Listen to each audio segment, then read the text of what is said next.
नमस्कार, मैं हूं लवकुश मिश्रा और फिजिक्स मैथ लेक्चर में आपका स्वागत है। बच्चों, आज के इस वीडियो लेक्चर में हम लोग कक्षा 10वीं के पहला चैप्टर वास्तविक संख्याओं के प्रश्नावली 1.4 को सॉल्व करेंगे। तो 1.4 को सॉल्व करने से पहले कुछ हम लोग बेसिक कॉन्सेप्ट जानेंगे, उसके बाद ही इन सवालों को हल करेंगे। तो इसके कुछ बेसिक कॉन्सेप्ट क्या क्या हो सकते हैं, चलिए देख लेते हैं। तो यहाँ देखिए, सबसे पहले कोई अगर हम परिमेय संख्या मान लें, तो परिमेय संख्या आप जानते हैं P/Q के रूप की होती है। तो यहाँ पे लिखेंगे परिमेय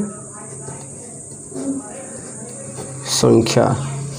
और ये जो परिमेय संख्या है ये P/Q के रूप की होती है, जहाँ P और Q सह अभाज्य पूर्णांक होते हैं।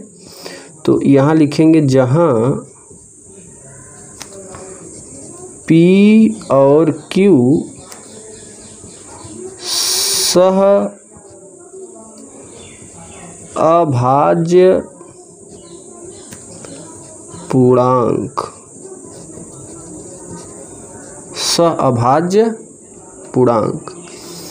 अब जैसे 2/3, ठीक है, 5/4, ये सब एक परिमेय संख्या होती है।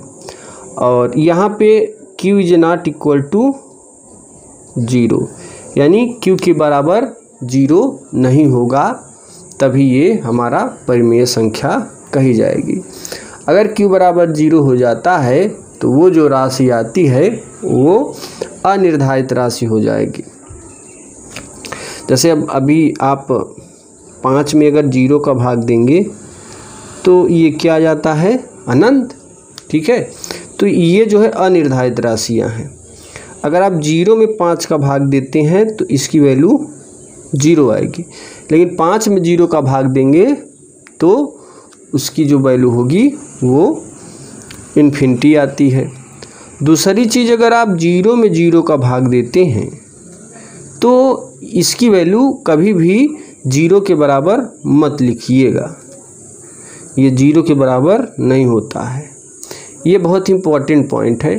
कुछ बच्चे गड़बड़ी कर जाते हैं कि 0/0 बराबर 0 लिख देते हैं, तो ये 0 के बराबर कभी नहीं होता, क्योंकि ये अनिर्धारित राशि है और अनिर्धारित राशियां कभी भी बदलती नहीं है। दूसरी चीज़, अगर हम आपको बताएं कि आप अगर 1 के पावर 0 देखे होंगे, उसकी वैल्यू 1 होती है। 2 के पावर 0 देखे होंगे, 1 ही होगी। यानी अगर हम हाथी के पावर 0 कर दें, हाथी के पावर 0, तो भी उसकी वैल्यू 1 होगी। लेकिन अगर आप 0 के पावर 0 कर देते हैं तो ये जो है इतना ही रहेगा, ये बदलने वाला नहीं है, क्योंकि ये अनिर्धारित राशियां होती हैं। और एक चीज़ और आपको बता दें कि यहाँ पे अगर हम अनंत में अनंत, ठीक है, अनंत में अनंत जोड़ेंगे तो कभी भी 2 अनंत नहीं होगा। ये अनिर्धारित राशियां कभी भी जोड़ी या घटाई नहीं जा सकती। अनंत माइनस अनंत उतना ही रहेगा। अनंत बटे अनंत, तो जैसे अनंत बटे अनंत की वैल्यू क्या होती है देख लेते हैं, ठीक है। अभी आप अनंत के स्थान पे क्या लिख सकते हैं, 5/0, ठीक है। और यहाँ पर इस अनंत के स्थान पर भी 5/0, और ये अंदर अंदर और बाहर बाहर का आप गुणा करेंगे तो क्या मिलेगा, 0 में 5 का गुणा 0 और 0 में 5 का गुणा 0। तो ये तो अनिर्धारित राशि था ही, ये भी अनिर्धारित राशियां हैं और अनिर्धारित राशियां वो कभी बदलती नहीं हैं।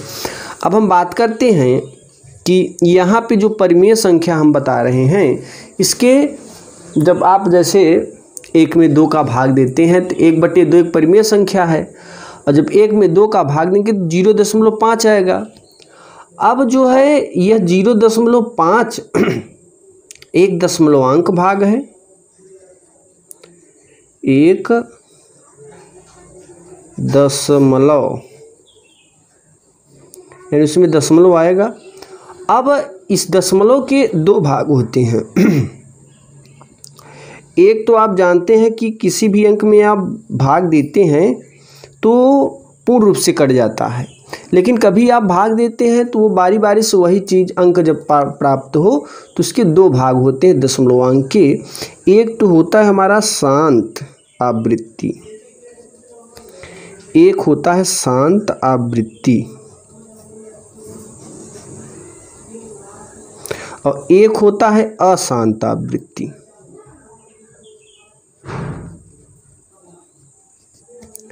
अशांत आवृत्ति।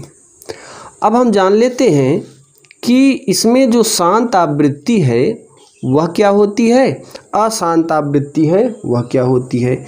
इन दोनों को समझ लेते हैं आसानी से।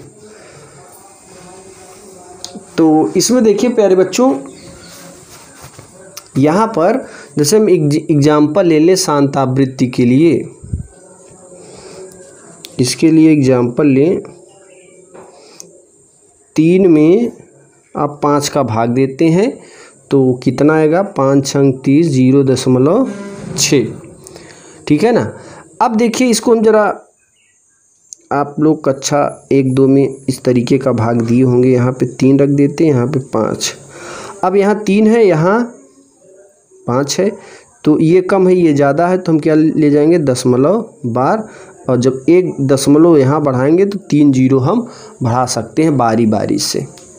इकट्ठा 3 जीरो मत बढ़ाइएगा, बारी बारी से बढ़ाते हैं। तो 5 छंग 30, 6 बार, और यहाँ पे 30 घटाएंगे, ये हो जाएगा। पूर्ण रूप से कट जा रहा है। तो जब पूर्ण रूप से भाग देने पर कट जाए तो वो शांत आवृत्ति में आएगा। लेकिन अगर इसका एग्जाम्पल ले लें, इसका एग्जाम्पल जैसे 2/3, अब इसमें हम लोग भाग देते हैं तो ये मिलता है 0.6666, इस तरीके की आवृत्ति में बार बार 6 की मिलती रहती है। तो जब बार बार वही चीज़ मिले तो हम उसे अशांत आवृत्ति कहेंगे। चलिए इसे भी करके देख लेते हैं। जैसे यहाँ 2 है, यहाँ पे 3, तो इसमें देखिए ये जो भाजक है भाज्य से बड़ा है, तो यहाँ पे हम लोग दशमलव बार ले जाएंगे, यहाँ पे 0 बढ़ा देंगे। तो तिछाक 18, तिछाक 18, यहाँ पे घटाते हैं 2 आएगा, फिर 1 0 बढ़ा लेंगे, फिर तिछाक 18, ठीक है ना। तो इस तरीके से बारी बारी से आप देखेंगे कि यहाँ पे 2 मिलता जाएगा, फिर बढ़ाएंगे 0, फिर तिछाक 18। तो इस तरीके से आप घटाते जाएंगे, घटाते जाते हैं और 2 मिलता जाता है। तो इस तरीके की जो आवृत्ति होगी वो अशांत आवृत्ति में आएगा। यानी भाग देने पर जब बार बार वही चीज़ आए तो वो अशांत आवृत्ति। और कुछ चीज़ें हैं उसको भी जान, कुछ इसके रूल हैं जिससे सवाल लगने वाली है। हालांकि ये भी एक रूल ही है, इससे भी कुछ सवालें सॉल्व होंगी, लेकिन यहाँ पे कुछ स्टैंडर्ड रूल हम बताने वाले हैं। तो मान लेते हैं, माना परिमेय संख्या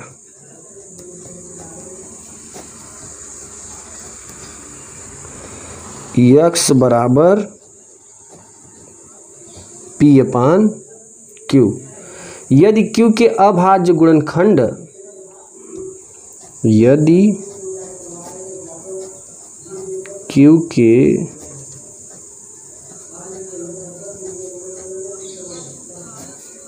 अभाज्य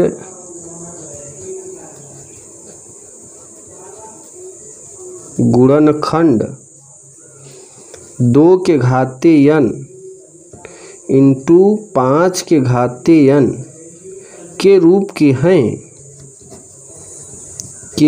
के हैं। इसमें कौन सा भाग होगा इसके रूप का?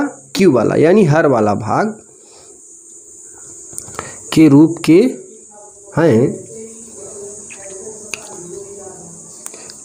के हैं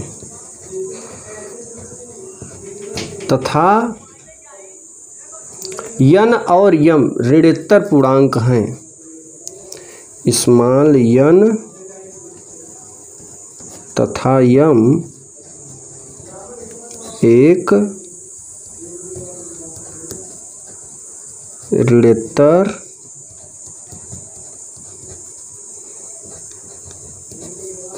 पूर्णांक है। अब देखिए ये ऋणोत्तर पूर्णांक का क्या मतलब है, पहले हम पूरा लिख लेते हैं फिर। तो दी गई संख्या का दशमलव प्रसार शांत होगा।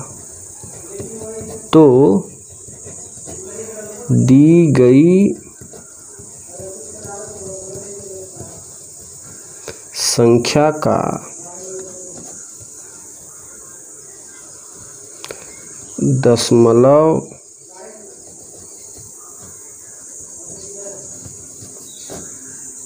प्रसार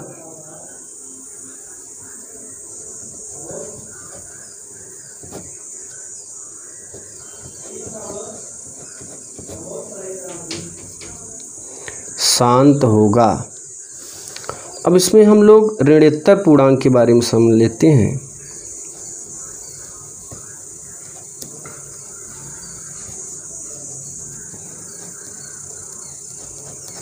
ऋणोत्तर पूर्णांक अंग्रेजी में बोले तो नॉन नेगेटिव इंटीजर।